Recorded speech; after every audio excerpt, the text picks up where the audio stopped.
सरपंच संतोष देशमुख यांचं अपहरण करून निर्घुण खून, पवनचक्की खंडणी, अॅट्रॉसिटी व पवनचक्कीवरील भांडण या चारही प्रकरणांचा तपास गुन्हे अन्वेषण विभाग अर्थात सीआयडी करते। 21 दिवस पोलिसांना गुंगारा देणारा खंडणी प्रकरणातील आरोपी वाल्मिक कराड अखेर 31 डिसेंबरला सीआयडीला शरण गेला।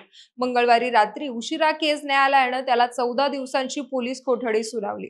हत्या प्रकरणातील मुख्य आरोपी सुदर्शन घुलेसह कृष्णा आंधळे आणि सुधीर सांगळे हे 3 फरार आरोपींचा शोध अजूनही चालूच आहे। या तिघांचा ठाव ठिकाणा शोधण्यासाठी वाल्मिक कराडची चौकशी महत्त्वाची ठरणार आहे। उर्वरित 3 आरोपींच्या शोधासाठी सीआयडीची 9 पथकं जंग पछाडतायत।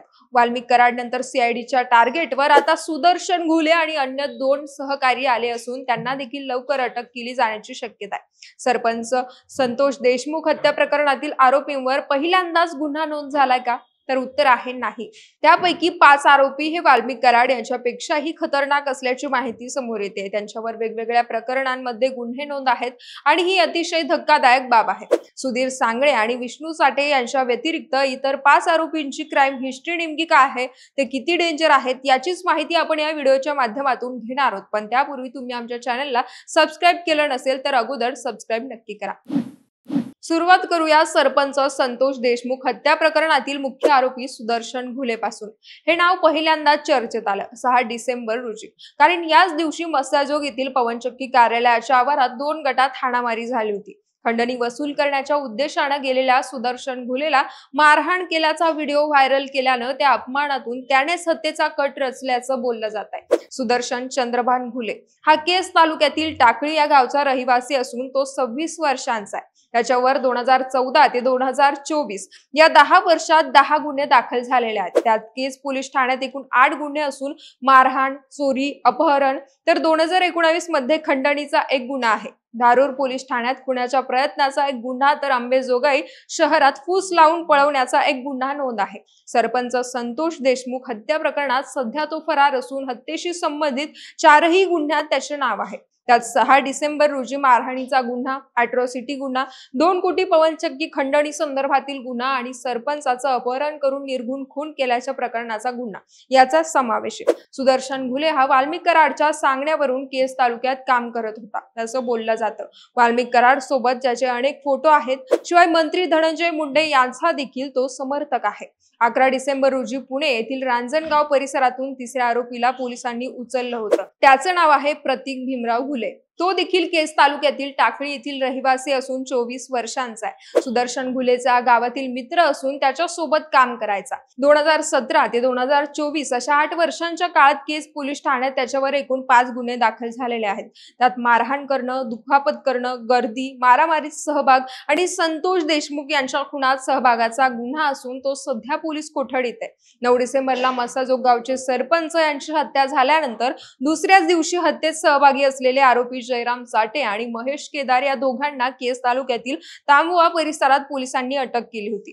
केस तालुक्यातील तांबवा येथील रहिवासी असलेला जयराम माणिक चाटे हा 21 वर्षीय तरुण असून त्याच्यावर 2022 ते 2024 या 3 वर्षात 3 गुन्हे दाखल आहेत। धारूर पोलीस ठाण्यात खुनाचा प्रयत्न केल्याप्रकरणी 1 गुन्हा, केज पोलीस ठाण्यात दुखापतीचा 1 गुन्हा आणि सरपंच संतोष देशमुख खून प्रकरणात सहभागाचा 1 गुन्हा असे गुन्हे जयराम चाटेवर नोंद असून तो देखील सध्या पोलीस कोठडीत आहे। सोबतच संतोष देशमुख हत्या प्रकरणात सहभागाचा गुन्हा दाखल असलेला आणि सध्या पोलीस कोठडीत असलेला महेश केदार हा धारूर तालुक्यातील मेंदवाडी येथील रहिवासी असून त्याचे वय अवघं 21 वर्ष एवढं आहे। त्याच्यावर धारूर पोलीस ठाण्यात एकूण 5 गुन्हे नोंद असून त्यात गर्दी, मारामारी, चोरी, दुखापत करणं तर 2023 मध्ये खुनाचा प्रयत्न करणं असे गुन्हे आहेत। केस तालुक्यातील कवडगाव येथील विष्णू महादेव चाटे हा राष्ट्रवादी काँग्रेस अजित पवार गटाचा तालुकाध्यक्ष होता।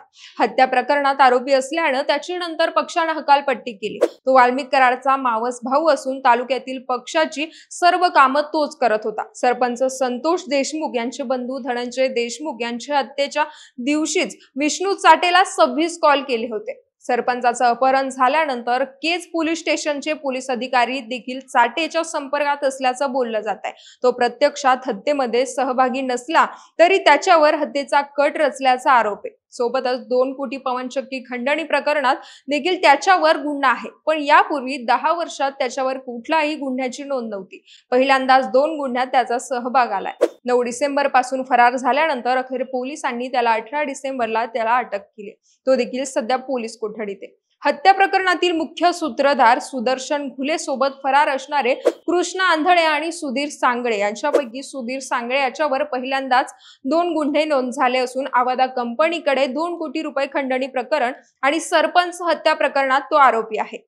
तर धारूर तालुक्यातील मैंदवाडी येथील 27 वर्षीय तरुण कृष्णा शामराव आंधळे याच्यावर मागील 4 वर्षात 6 गुन्हे नोंद आहे. 2020 ते 2024 च्या 4 वर्षात धारूर पोलीस ठाण्यात गर्दी, मारामारीचे 3 गुन्हे आणि 2023 मध्ये खुनाचा प्रयत्न केल्याचा 1 गुन्हा दाखल आहे. याशिवाय अंबेजोगाई शहर पोलीस ठाण्यात 2023 मध्ये खंडणीचा 1 गुन्हा तर केज पोलीस ठाण्यात सरपंच संतोष देशमुख यांच्या खुनात सहभागाचा गुन्हा नोंद आहे. घुले, आंधळे आणि सांगळे यातील फरार आरोपींचा शोध घेण्यासाठी सीआयडीची काही पथकं इतर राज्यात देखील सक्रिय आहेत.